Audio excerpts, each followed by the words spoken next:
Okay, welcome to the back of the car. Today's little project is going to be breaking out these two nuts. So currently we've got some captive nuts that I welded into the back of the car here. Again, as I mentioned before, I had this little problem with how the whole frame arrangement had gone in. And as a result of that, I put those brackets on the subframe and then welded them up to where they needed to be. So now just the way that those brackets are working needs to be changed around. First job, cut the nuts out of there, and then there's a small locating pin bushing at the end, not unlike this one, that needs to be cut out, and then I have to refabricate a bolt and nut setup for that, which I have ready to go on the bench actually. So I'm gonna get those busted out, and next up after that, you should see the subframe hopefully up back in the car.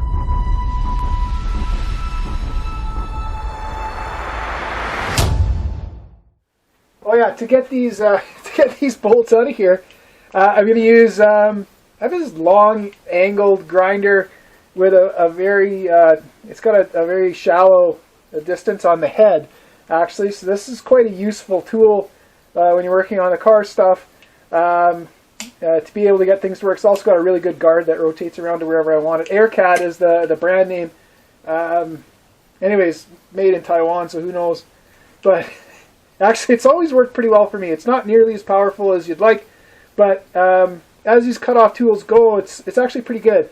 And a lot less dangerous than some of the other smaller ones I have, because I can hold on to it sort of with two hands and get in there and get after it. So that's the tool we're going to use. And I'll probably go get a hammer at some point when I get mad at it. I can do this. Climb up over it, get in here, and get her done. Okay. I'm talking more work.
Obviously we're not going to reuse these nuts.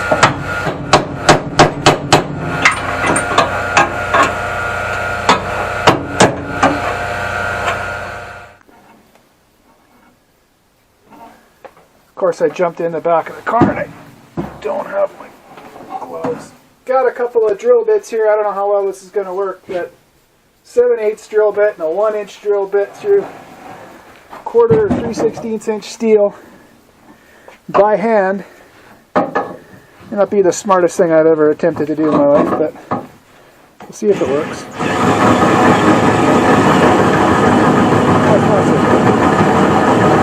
I'm going to just do this. Should probably get some cutting oil on this. We're not making an insignificant cut here. Keeps you young having to jump in and out of this car, I'll tell you that. Okay, so a little bit of cutting oil there. Just the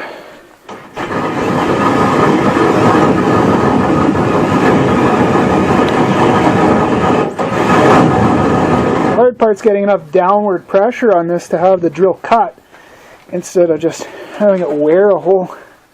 So I'm heaving on hard. I do like the smell of rapid tap though, for cutting fluid anyway. You guys like industrial smells? I do.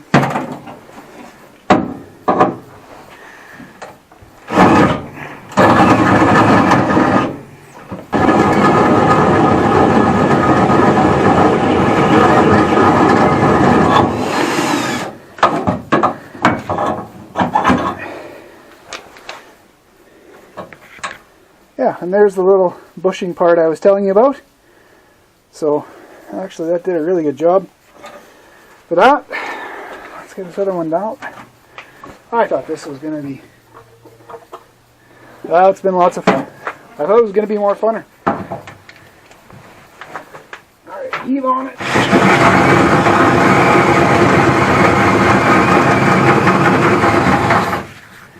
Not enough pressure.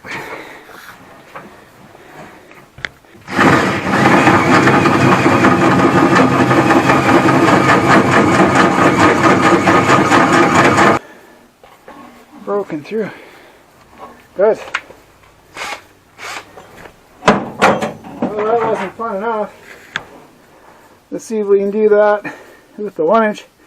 I'd take that over and sharpen it. I don't know if you guys have bought any of this Silver and Deming stuff from either Harbor Freight or Princess Auto or whatever. Just horrific. The grind they put on these things, I don't think it could cut cheese. So, at least I put an angle on it that would allow that thing to cut. Well, we'll test it. I've never actually used this bit. I just put an edge on it now. See if I can make this better. Alright, here we go. I'm only taking the last 1/16 of an inch out, so it shouldn't be too bad.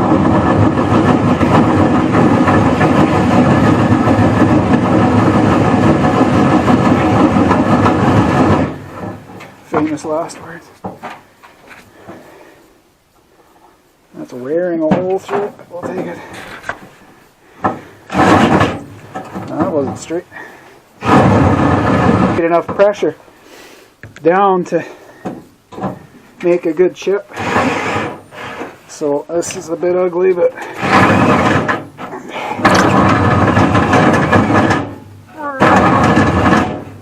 come on now.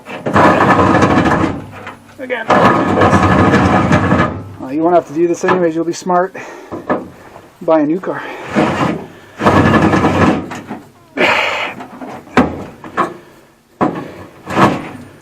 I hate that. It snaps around. At this point, we're going to call that hole close. I don't know if I can get the feed to... I need to just feed in real gently so it doesn't break my wrist. I haven't been to the hospital for that yet. Be a new one.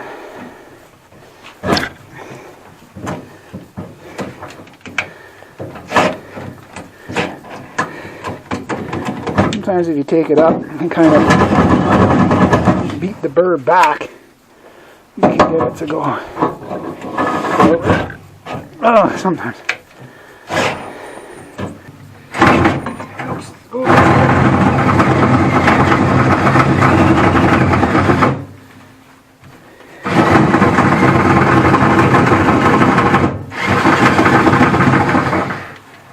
Can't get this through. Like the end of that drill is chowdered. Oh yeah. Okay, quick time out while I go and put an edge on this thing. Back for another round of cutting away.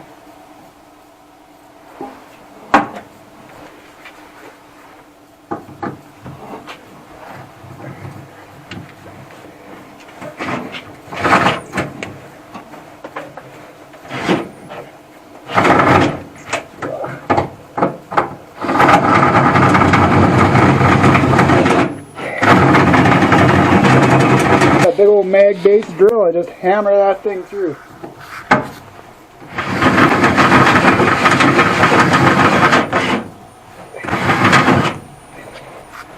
Unfortunately today I'm the mag base.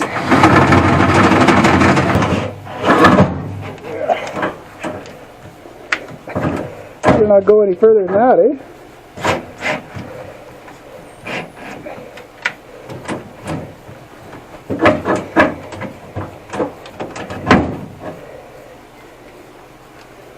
That's getting pretty close. Pretty close. It's right on the money. Okay, that's a wrap for this drill adventure. Now we're going to move on to the back parts. So these are the little tubes that I ground specifically to fit in the bushings here at the back. So I'll walk you around the back. So they fit in here just like that. Right, so a nice tight fit in there. Anyways, might have to adjust that actually, a bit tight. But that's going to go in there. There's a chamfered edge here. That's the downside. Sharp edge. That's the top side. Then I've cleaned off the plating off some washers. That's going to go on top of there, and I'm going to weld inside there. Then the nuts, and I've cleaned off the plating off the nuts because that's horrible to weld. That goes on top of there to make a, this is the bushing, right? That will then go into that big hole I drilled in the back, and it'll seat itself wherever that frame needs to be, and then I'll weld it in on that washer, and everything will be good. Or it'll be like that. Okay.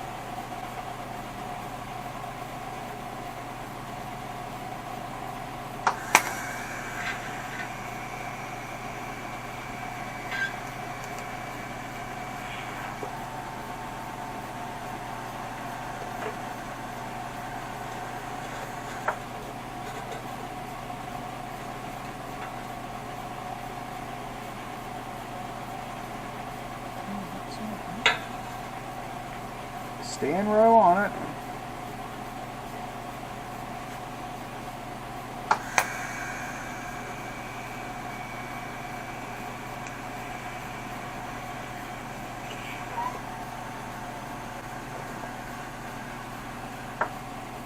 It's all at 35 amps. Whoa!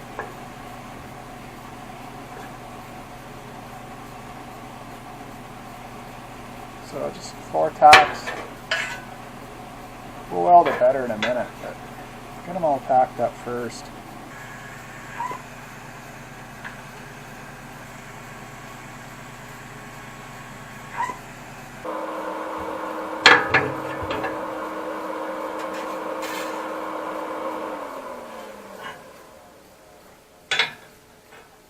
Yeah, it's still pretty toasty.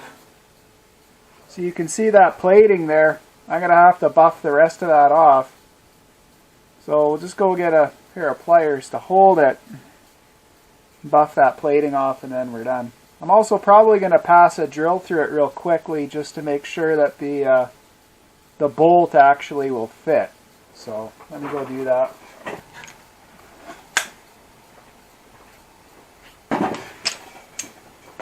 Okay, so that's the bolt that's got to go through.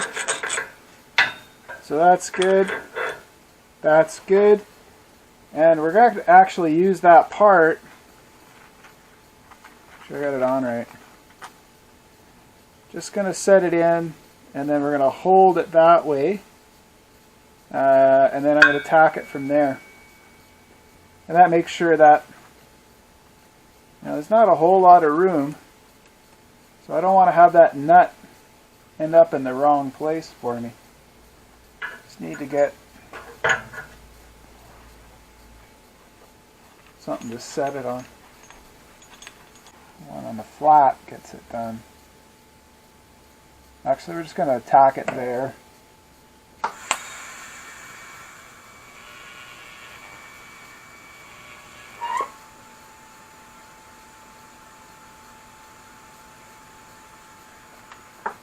Shaking like a leaf on a tree today.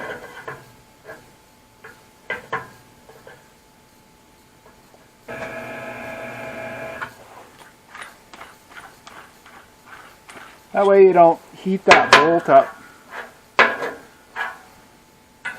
Ruin everything. It's a tight enough fit on the bolt that as long as I'm down on that shank, I'm happy that it's centered. You can tell I broke my torch, I had to break out my spare. This thing's terrible.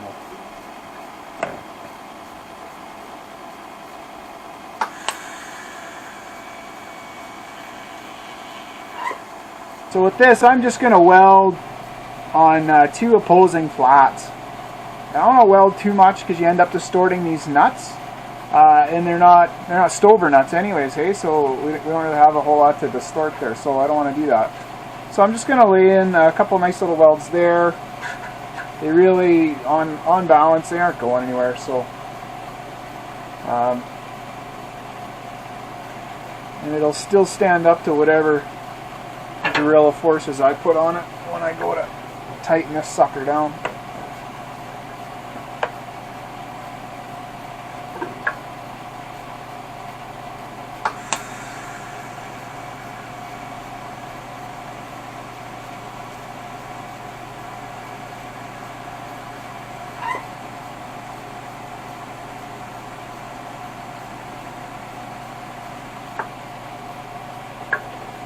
Much nicer than welding on the frame. Give me this stuff all day long. It's money. It's just fine. Love it.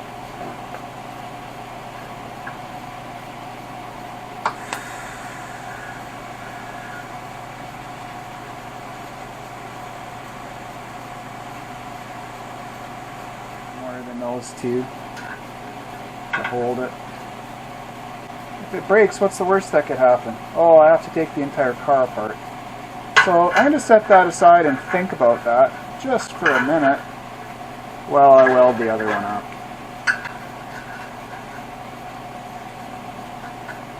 For the 5 seconds it takes, we're not distorting anything so far.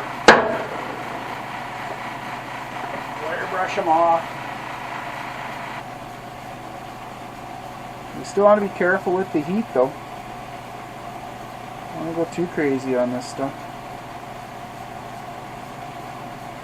Maybe just 2 more. 2 more flats, eh? Will that be safe? Any engineers in the group? What they're doing? Welder?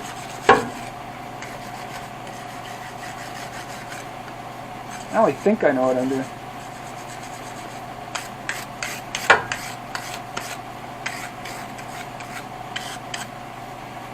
Dangerous combination if there ever was one. Okay, so all I'm going to do is just tie those down around the corner there with that. 2 minutes it takes. One of those ever broke on me, I'd be... Well, not only would you look stupid, but I got video evidence I made a bad decision yet again.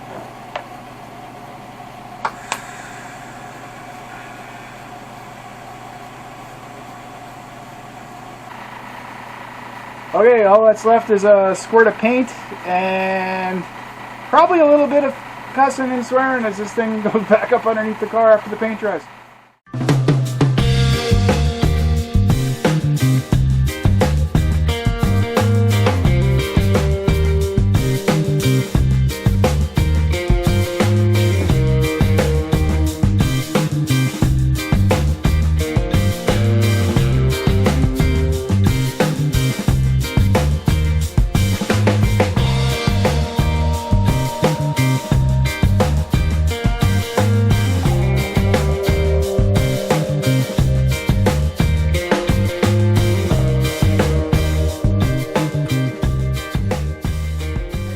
Shoot the wrap for this particular video set, so the rear went back into the car last night just before it was time to go lights out here, so I came back out tonight just to make sure, check a few things, and I'm going to just take you on the quick walk around. So the first thing we can notice is, boy, it sure does look a lot better than it used to look. It was about a half an inch back before in the hole, and it really was quite noticeable. So now it all looks good. I'm going to take you just on a quick tour of what's gone on here, and then we'll do a couple of measurements, and then that's it. We'll wrap this whole series up. So looking forward to getting back onto the other parts of the car as we now have that in, which means we can get back onto the front. You can see everything's looking really nice actually so far. So far so good. So if we kind of take a look at the wheel in the hole, or in the wheel well, not really a hole, is it? No. And we just take a quick measure, we can see that particularly if we're trying to run right in line with that body line, if we look to the inside, we're at about 2 5/8 to the rim, so that's pretty good because it exactly matches what's going on the other side. Then if we come around to the trunk, sorry about the bright lights there, dark in here right now, it's always dark in here. There you can see the truss work is back in, and our little trick with the rear bushings here has worked out really well. Alright, so they just went right back in. So as that frame came up, you saw me, I put a clamp on the one side, raised it up.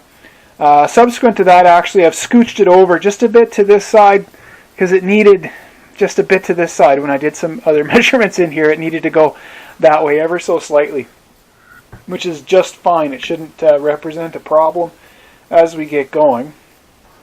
Okay, so that's what it all looks like installed. Obviously, differential out. If you have to manhandle this stuff, it's difficult. Okay, this particular measurement on this side of the car. So I'm just coming to the front edge of the I-beam. Now it's not actually the wheelbase of the car. It's just a common reference point.